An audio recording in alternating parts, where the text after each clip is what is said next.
హౌలేలోయ. మహిమ లేని యేసుకు మహిమ కలుగునుగాక. యామెన్. మనం యేసుగాడు కోసం తెలుసుకుందాం. యేసుగాడు అన్నానని మీరేమి ఫీల్ అవ్వద్దు. యేసు ప్లస్ గాడ్, యేసుగాడు. నేను గాడ్ అని సంబోధిస్తున్నాను, దేవుడని తప్పుగా మాట్లాడడం లేదు. ఒకటవ ప్రశ్న, ఒక మనిషి ఎన్ని దగ్గరలో పుడతాడు ఒకేసారి? ఎవడైనా, ఏ మనిషి అయినా, ఏ జీవైనా ఒకేసారి ఒకే ప్లేస్లో పుడతాడు. కానీ మా యేసుగాడు 2 దగ్గరలో పుట్టాడు. జెరూసలేంలో బర్రెలసాల్లో, బెత్లెహేంలో గొర్రెలసాల్లో. ఇందులో ఏది నిజం మీరే చెప్పుకోండి చూద్దాం.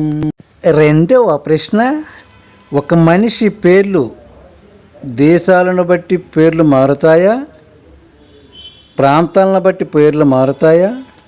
నా పేరు రమణ.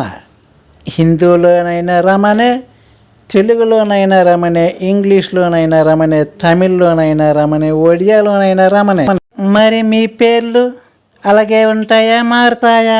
అని మా యేసుగాడి పేరు ప్రాంతాలను బట్టి, దేశాలను బట్టి, మతాలను బట్టి మారుతాయి. మా యేసుగాడి పేర్లు: 1వ పేరు ఇమానుయేలు, 2వ పేరు యేసు, 3వ పేరు జీసస్ క్రీస్తు, 4వ పేరు మెస్సయ్య. అన్ని పేర్లు ఇంకెన్నో ఉన్నాయి మా యేసుకి. ఒక వ్యక్తి ప్లేస్ను బట్టి, ప్రదేశాలను బట్టి, దేశాలను బట్టి పేర్లు మారుతాయంటే ఇది వస్తువా, మనిషా, జీవుడా? మీరే తెలుసుకోండి. మా యేసుగాడు ఎలా చంపబడ్డాడు? 2 రకాలుగా చంపబడ్డాడు. 1 సిలువ వేసి చంపబడ్డాడు, 2 చెట్టుకు వేలాడదీసి కొట్టి చంపారు. ఇందులో ఏది నిజం మీరే చెప్పుకోండి చూద్దాం. మన అఖండ భారతదేశంలో పతివ్రతలకు కొల్లలు.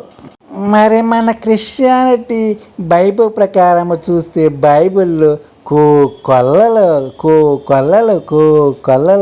వ్యభిచారులు, వర్షవాయు లేనటువంటి వ్యభిచారులు, కొల్లలు.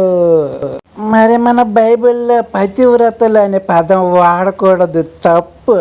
మరి జంతువులకైతే అనేక మంది తండ్రులు ఉంటారు, మరి మనుష్యులకైతే ఒక తల్లి ఒక తండ్రే ఉంటాడు. ఎందుకంటే పవిత్రంగా ఉండాలి గనుక. మరి మా యేసయ్యకు 3 తండ్రులు. 1వ తండ్రి పేరు యేసేబు, 2వ తండ్రి పేరు పరిశుద్ధాత్మ, 3వ తండ్రి పేరు ఏం పేరు మర్చిపోయినాను, యెహోవా.